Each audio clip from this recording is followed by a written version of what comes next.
here with Half Dozen Customs. Back out here on the Monte Carlo. We're going to see if we can get this thing a little bit closer to being in primer. Not going to happen today. Today we did yard work.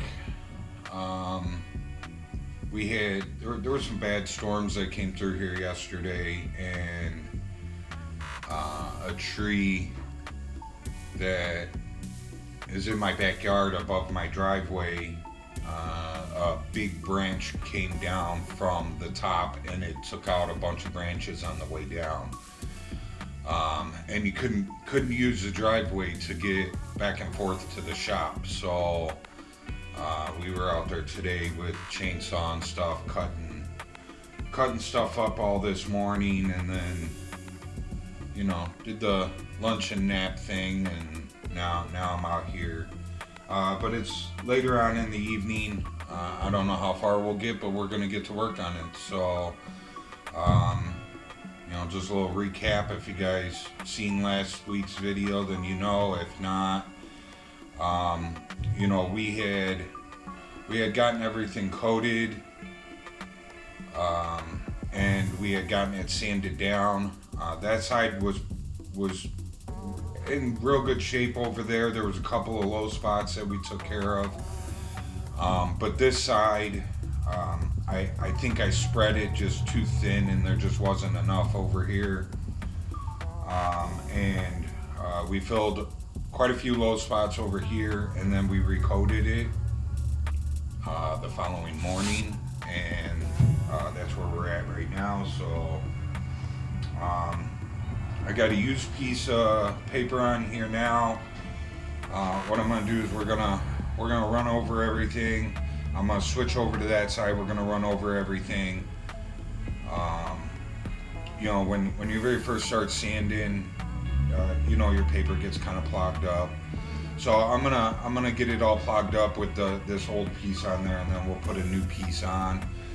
And I'm going to bounce around.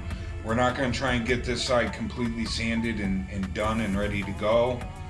But we're going to get some of it sanded down, then we'll go over there. We'll get some of it sanded down, then we'll come back over here, and we'll try and wrap it up, and then we'll go over there and try and wrap it up.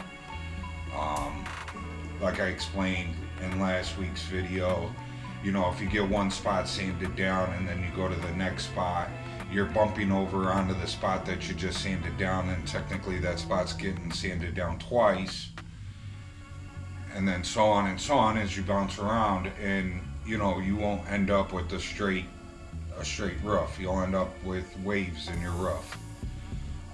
So same thing's gonna apply here. Last week we sanded down that side, got it all good to go, and then came over here and sanded down this side, got it good to go. We're gonna bounce from side to side until it's ready. So I'm not gonna try and get it all done at once. I don't want a low spot in the middle. So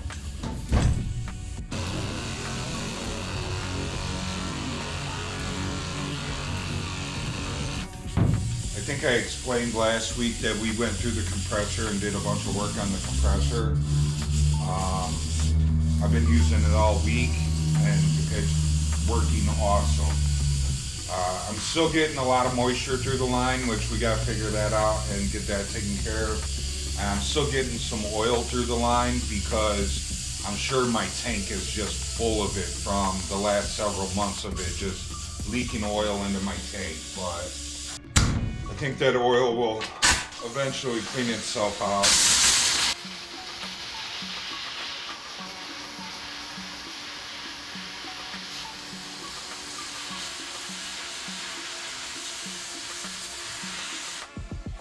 But the moisture that we're gonna have to do something about.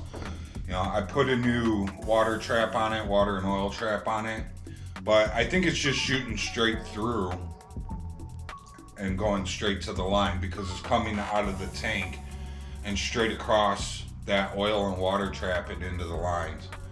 I think we need to get some drop downs going or something in it to get it to stop doing what it's doing. I have a special line that I use for spraying, and that one, it goes up and down and up and down, and the water trap is way on the other side of the shop from the compressor. I never have any moisture out of that line. But there's not much pressure that goes to that line because it's just for spraying. So I can't use that line for everything else. But I think if we do something, do something like that and maybe move, the air plug into, I don't know, maybe in the middle of the shop somewhere, or, maybe over by the workbench, something to get it away from the compressor and have some zigzags and some ups and downs and stuff. That'll help a lot. I'm looking to, it'll probably be this upcoming summer. I'm looking to run power out to the shed, and I think we're gonna put the compressor in the shed. Excuse me. And then I'm gonna run a trans cooler actually on the compressor, that the air coming from the pump will run through the trans cooler before it goes into the tank. So I've been doing a lot of research on how to get rid of this moisture, and everybody's saying that that's the way to go. So I think that's what we'll end up doing. And then the compressor will be way out there, and no noise and no moisture. So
okay, so jumped over to the other side.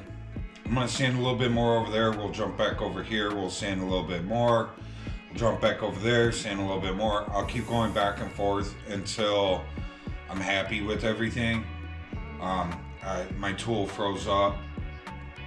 If you guys, I don't know if you guys could hear it. Colleen probably had music playing during that, but I just had the heat going, warming it up in here.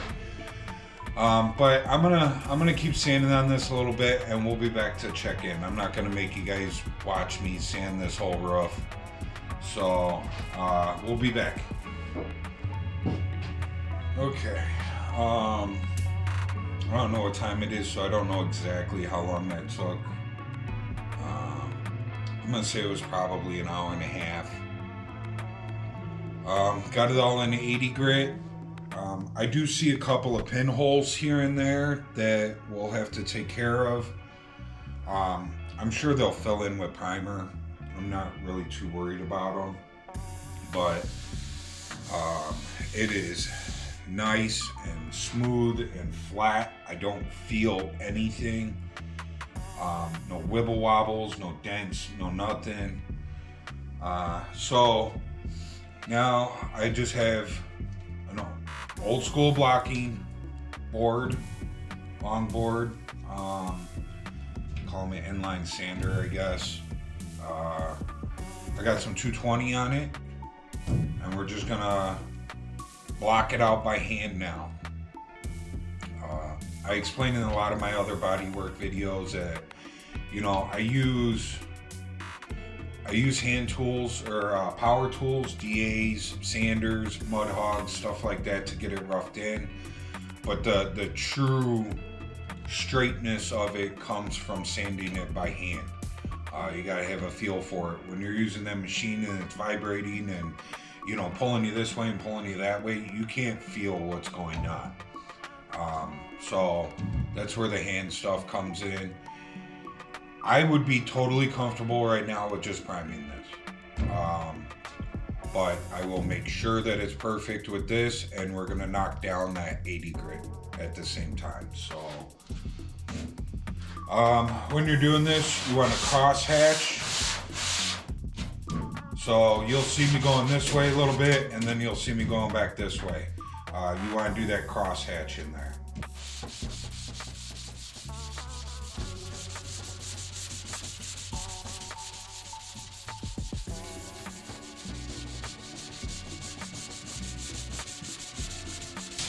I got long arms, so I got good reach. Short people, I don't know, you might want to open the door and stand on the rocker to reach a little farther. I'm standing on the outside of the car I have platforms built that I can walk around up here, so there's one on each side.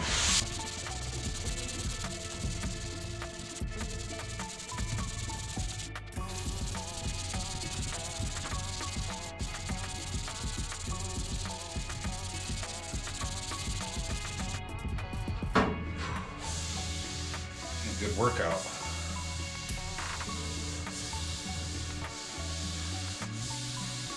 Man, that feels good. I mean, it felt good before the 220, but knocking down that 80 grit makes it nice and smooth, and you can feel everything. Well, I feel nothing, which is good. So if you have excuse me, I'm winded from that. If you have a hard time feeling stuff, put a paper towel down and rub with the paper towel between your hand and the car. It'll show you everything. I've been doing this a long time. I can feel it. If anything's out of place, I just know. But like I said, if you have a hard time feeling stuff, paper towel, and rub it with the paper towel, and it like intensifies it. So this thing's gonna be like a mirror. Can't wait to get this bad boy in primer. It won't be tonight, but it's ready.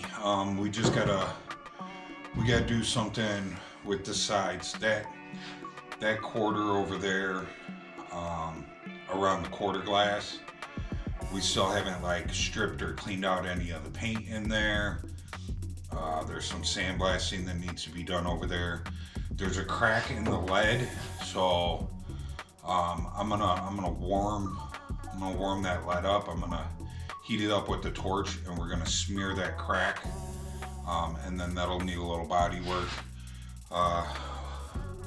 There's still, like over here, I think we're okay. We'll probably body work the B and C pillar over here. Same thing with over there.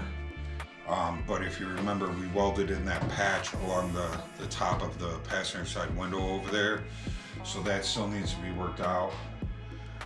There's a little sandblasting along this edge of where the glass goes in. I think there's some in the back as well. So next weekend we will start working on that stuff. We'll start getting the quarters ready. Start getting the body work done on those. And same thing with the other side. I still got that trunk that I'm sandblasting in there. I did get more done on it, but it's not done yet. I've worked on it a couple of times since we started that sandblasting, because it's just it's not something that I can film, so you know, that's why I jumped over to the roof, and I only work on this car one day a week. So you know, the roof is taken up that day. I haven't had time. I need to get out there and just even spend like an hour an evening. I know I've said that in the past couple of videos, and I haven't done it.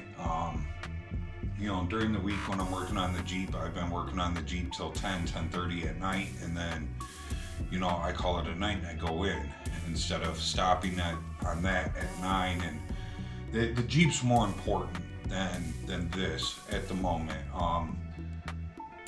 That I need to get that guy done, and we're getting close. We're in the body work stage of that, so we're getting close on that one, and I need to get that one wrapped up.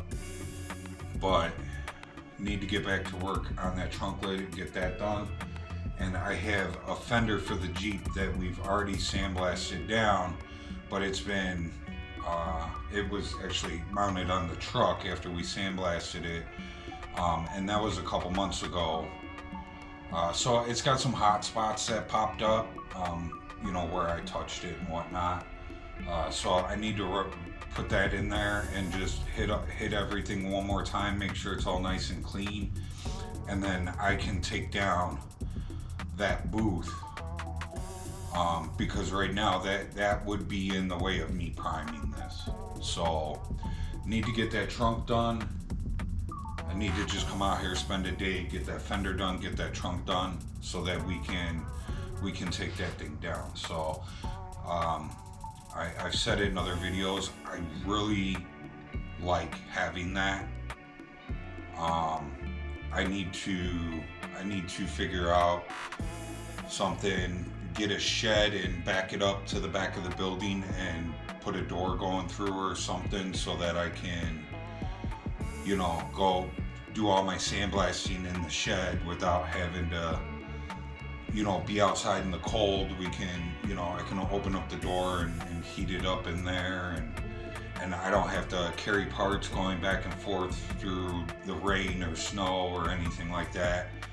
I really need to do something like that. I really need a bigger shop, but that's later down the road.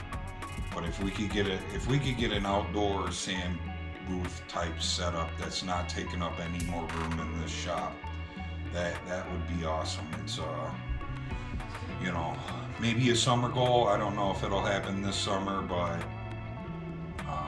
need to do something.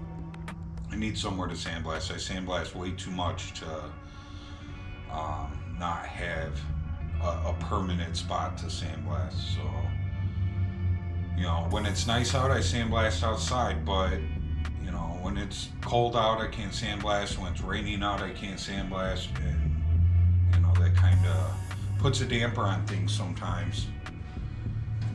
So, well, you guys seen, you know, kind of what I do to these roofs.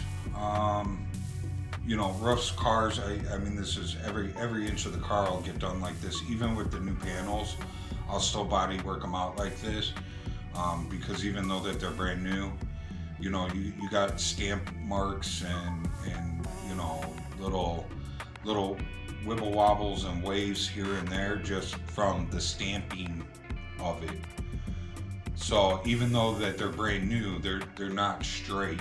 And with this car being black, you know, we're gonna straighten out everything. The new fenders, the new hood, the new quarters, the new doors, everything will get worked out like this. So you got to see, you know, kind of how I do it. This roof, you know, it's a big roof.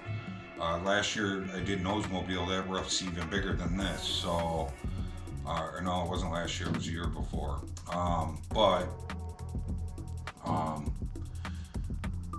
You know, try and fill in all your low spots first that you know of. Put a coat on. You know, block it all out. Fill in any other low spots that you have. Put another coat on. I use 80 grit and then 220, or you could use 120 as well. 120, 180, 220. The reason I grabbed this 220 is I mean, it's automotive stuff. I got it from somewhere. I don't know, but it just, to me, it seems rougher than like the 180, so that's why I grabbed it. You know, I have everything from 36 grit all the way up to 400 in this longboard. You know, a lot of times when I have large areas like this, I will hit it with 36 grit. It all just depends on how I feel that day. Because like, so the 36 grit would have been done the first round, because we would have been recoating it, because that 36 grit, like, you're never going to get those scratches out of there. So, you know, if you're going to use the 36 grit, it would have been done in the first round. Fill in all your low spots, coat the whole thing, run over it with 36, coat any low spots, coat it again, and then go to 80 grit. And then, like I said, 120 or higher to knock down that 80 grit. And I've said this before in other videos, so we'll get this rough primed. And then when we do the rest of the body work on the whole car, this will get blocked out again, and it will get re-primed with the rest of the car. I usually prime everything twice. I prime it, I block it all out with one of these. Smaller ones for the tighter areas, of course, but everything gets blocked out by hand. Then I'll prime it again, and then it's ready for me to wet sand.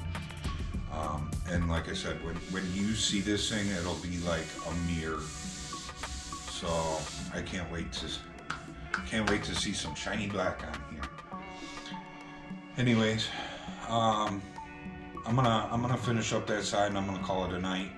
It's getting late. I think the last time I was in the house, it was 9 something. So, and I've been air filing, and now we're doing this. So it's got to be getting close to after 10. So I'm gonna wrap up that side, head in. Hope you guys have a good night. Thanks for joining us. I know I didn't video a whole lot of it because nobody wants to watch me sand for hours, but hopefully I explained my process well enough that, you know, with a little bit that you did see, and then my explanations of why I do what I do, maybe you guys learned something, or, you know, for those who know what they're doing, maybe you enjoyed it. Anyways, have a good night. Remember to like, subscribe, share, leave a comment. I'm out.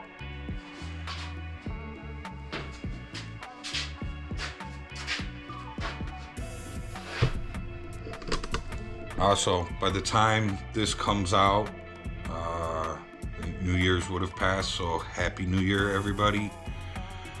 I know, not that I'm going to continue talking for another hour, but normally when we do our Monte Carlo videos, like I film one Monday, it goes out the next Monday. We've stacked up a couple of Monte Carlo videos, so they're actually like a couple weeks out now. Reason being is with the holidays and everything like that, just in case we didn't get out here to video something, we didn't want to miss a week. So we had actually stacked up a couple videos as like a safety net. So, like I said, Christmas just passed. Merry Christmas. New Year's is in a few days, so Happy New Year's. Hope everybody enjoyed everything and got everything that they wanted. And we'll see you guys later. I'm out. Oh.